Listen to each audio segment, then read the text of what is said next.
Good morning and welcome to history class.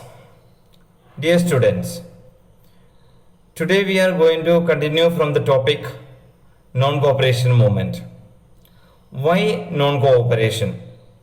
Why did Gandhiji choose non-cooperation? In his book Hind Swaraj, written in 1909, Gandhiji declared that Britishers established their rule in India with the support of Indians, and they are continuing their rule in India with the support of the Indians. When Indians stop their support to the Britishers, then their rule in India would collapse and that will come to an end. Next, we are going to see that how did Gandhiji decide to launch the non-cooperation movement. He proposed that the movement would be launched in stages. First stage, he proposed the surrendering of titles and honors awarded by the government to the Indians. This stage also included triple boycott, that is, boycott of foreign goods, boycott of foreign offices and foreign institutions, and boycott of provincial legislative council elections. He suggested that, or he proposed that, if the movement is suppressed by the government, then the second stage will be starting with a nationwide civil disobedience movement. This proposal of non-cooperation was not acceptable to many of the Congress leaders, or many Congress leaders were concerned with the proposal of non-cooperation by Gandhiji.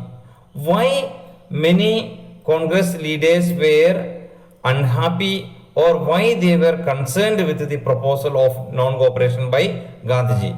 Because first and foremost, many Congress leaders wanted to participate in the provincial legislative council elections proposed by the government in November 1920.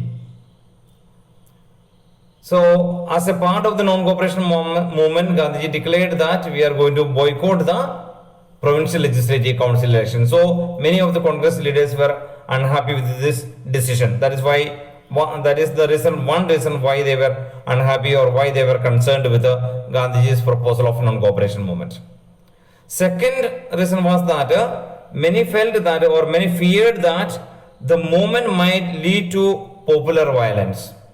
As we have seen in the previous part, in the Rowlatt Satyagraha movement, there was widespread violence followed by the Jallianwala Bagh incident and so on. So similarly, they feared that this movement also would lead to violence, and Gandhiji will end up the movement abruptly and without any result.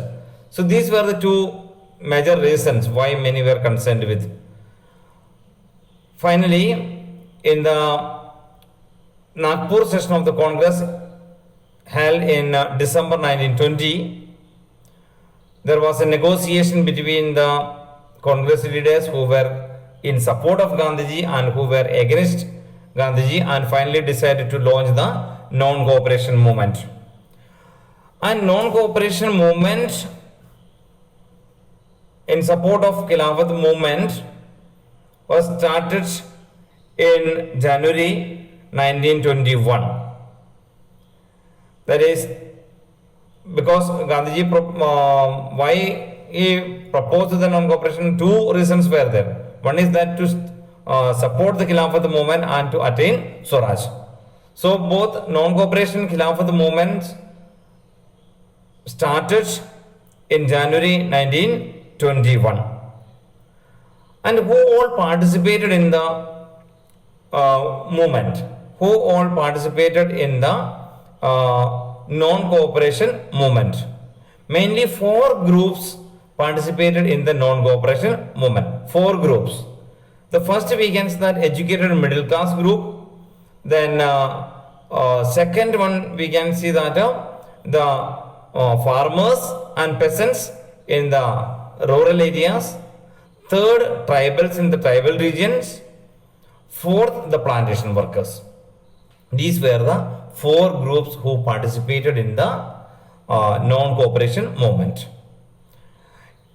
Now we are going to discuss about the first group, that is the educated middle class. That we are going to discuss about movement in towns. In towns and cities, mainly educated middle class people participated in the non-cooperation movement.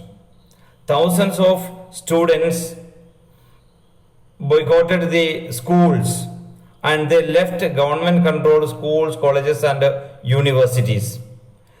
Teachers and headmasters resigned from the service, and the council elections were boycotted in almost all the provinces except in Madras province.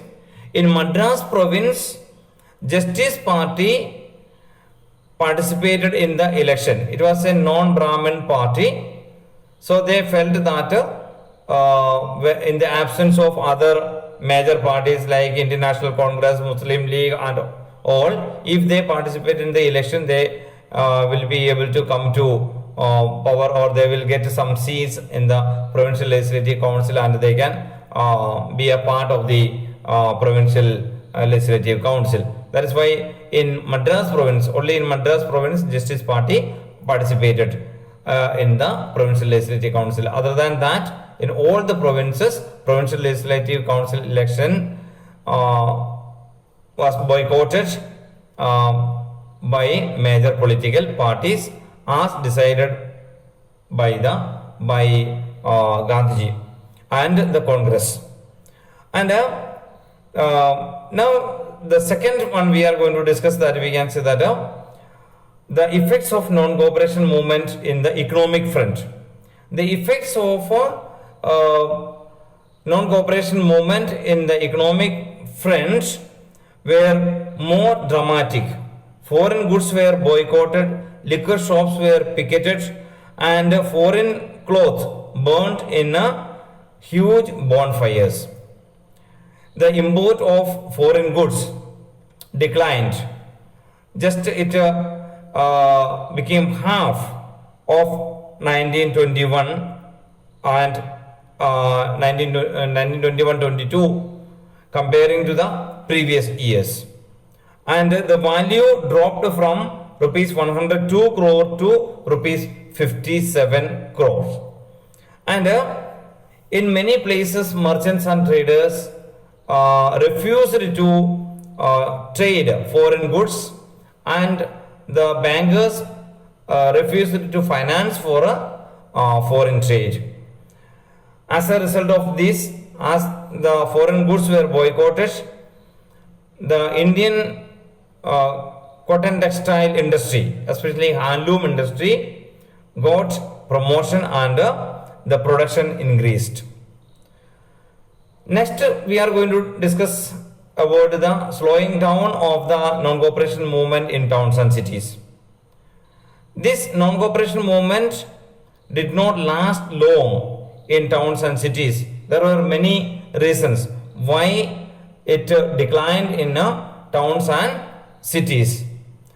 We can see that in towns and cities, the non-cooperation movement slowed down because of 3 reasons. First one, we can see that foreign goods were boycotted by Indians, and the poor people were not able to continue the boycott of foreign clothes, especially foreign clothes.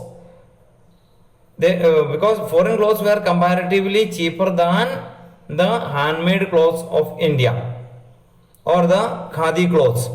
So they gradually began to buy the cheap machine made foreign clothes, and this was the one reason or the poor people could not continue the boycott of the foreign clothes as the handloom cotton clothes were expensive. Second reason we can say that to continue the boycott of government controlled institutions, there was need of coming up of national institutions or Indian institutions, but they were coming up very slowly. That was another reason why it slowed down in towns and cities. And finally, as the institutions were not coming up, then the students found it difficult to continue their education, and the teachers and headmasters who left the school, resigned from the schools, so they also found it is difficult to continue their life. So the government servants, teachers, headmasters, lawyers, etc. trickled back into government services. So these three factors led to the decline of non-cooperation movement in towns and cities. With this, we can wind up today's class. Thank you.